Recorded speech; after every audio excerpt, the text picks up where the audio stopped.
अस्सलामुअलैकुम नाज़रीन, आप देख रहे हैं वसीला न्यूज़ और मैं हूं आपका मेज़बान जाहिद इकबाल। आज मैं यहां पे मौजूद हूं। इस वक्त जोहर टाउन लाहौर में एसी टेक्नीशियन है हमारे साथ मौजूद और आज हम इन दुकानदारों से बात करेंगे कि ये आखिर R32 क्या चीज़ है, कौन सा गैस है। ये जो R32 और R600 और R290 है ना, ये तीनों गैसें फ्लेमेबल है।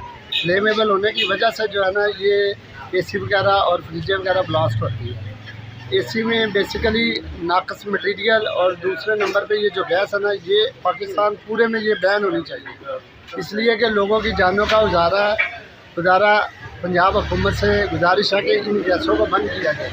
क्योंकि ये गैस हर एक के लिए ख़तरनाक है, इसलिए कि इस गैस को आग भी लगती है। दूसरे नंबर पे ये जो यूनिट मार्केट में बिक रहे हैं, इनमें इनका नाकस मटेरियल होने की वजह से इनके कंप्रेसर, इनके आउटडोर इंडोर में लीकेज की वजह से ये फट जाते हैं। गैसें फ्लेमेबल हैं, इन्हों को आग लग जाती है।